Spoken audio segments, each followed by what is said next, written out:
ধান কেটে আনলেন ক্ষেত থেকে? জি। ধান কাটতেছে খাদ্য পূরণ করার জন্য। দেখেন বাংলার ফসল সোনালী ধান। আমি আজকে এসেছি একটি ফসলি ভরা মাঠে আপনাদেরকে দেখানোর জন্য এবং কৃষকদের অক্লান্ত পরিশ্রমের কিছু দৃশ্য আপনাদেরকে আমি তুলে ধরবো। আশা করি আমার ভিডিওটির সাথে আপনারা থাকবেন। আমাকে যারা সাবস্ক্রাইব করেছেন তাদেরকে ধন্যবাদ।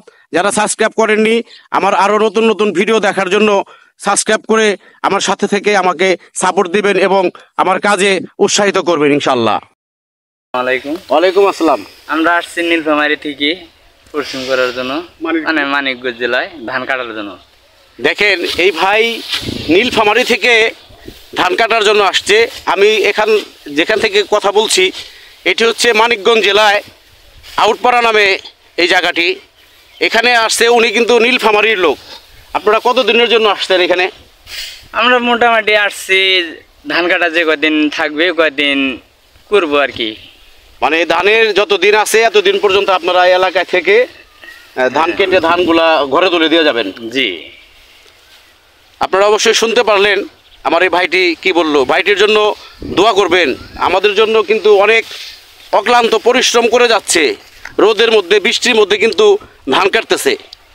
তাই দোয়া করবেন, সকল কৃষক ভাইদের জন্য দোয়া করবেন আশা করি। দেখেন ধান কাটতেছে।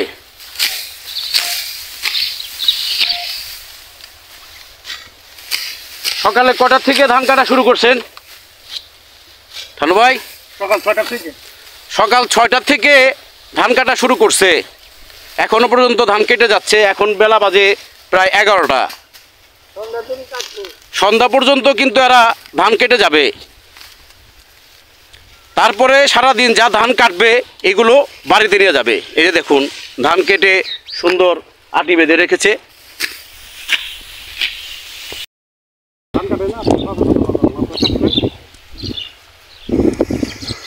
আসসালামু আলাইকুম, কেমন আছেন? এই রোদ্রের মধ্যে ধান কাটতেছেন, আপনারা অনেক কষ্ট করতেছেন। জি। এই ধান মোটামুটি কতদিন পরে আপনারা এই ধানটা পাকছে? মাঘ মাসে করছি, মাঘ ফাগুন বৈশাখ জ্যৈষ্ঠ, এই বৈশাখ মাসের শেষ। বৈশাখ মাসের শেষ। দেখেন কত অক্লান্ত পরিশ্রম করে আমাদের বাংলাদেশের খাদ্য ঘাটতির পূরণ করছে আমাদের এই কৃষক ভাইয়েরা। আসলে আমরা কিন্তু মানে খুব সহজেই হাতের কাছে চাল পাই। চালটা যে কি করে আসে আজকে আপনাদের দেখানোর চেষ্টা করছি। আশা করি আমার সাথে থেকে ভিডিওটি উপভোগ করবেন। দেখেন কত কষ্ট করছে, ধান কাটার দৃশ্য আপনাদেরকে দেখাচ্ছি। এই যে রৌদ্র, আমরা শহরে এসি রুমে বসে থাকি, ফ্যানের বাতাস খাই, নয়তো গাছতলায় বসে থাকি, যেখানে ঠান্ডা সেখানেই থাকি আমরা। অথচ এই কৃষক ভাইয়েরা দেখেন কত কষ্ট করছে আমাদের জন্য, অক্লান্ত পরিশ্রম করে তারা কিন্তু দিনের পর দিন পরিশ্রম করেই যাচ্ছে। কিন্তু আসলে কি তারা তাদের ন্যায্য পাওনাটা কি পায়? না, পাই না। আসলে ন্যায্য পাওনাটা তারা মনে হয় পায় না। পাই না। ডাক্তারের কাছে হাসপাতালে দৌড়াদৌড়ি দিচ্ছে, তারপরে তো কাপড় লাগতেছে।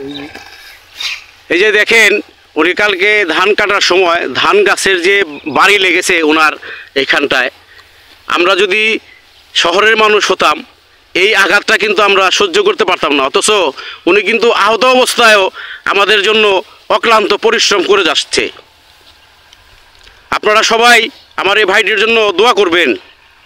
দেখেন আমাদের বাংলার সোনালী ধান।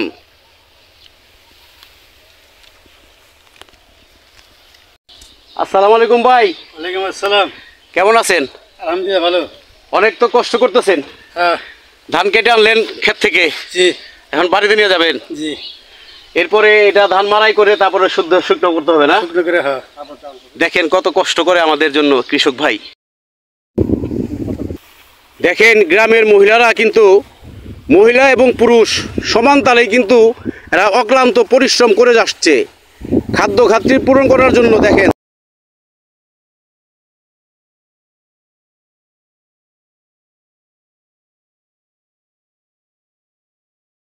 পূরণ করার জন্য কত কষ্ট করে এরা ধানগুলোকে শুকিয়ে নিচ্ছে।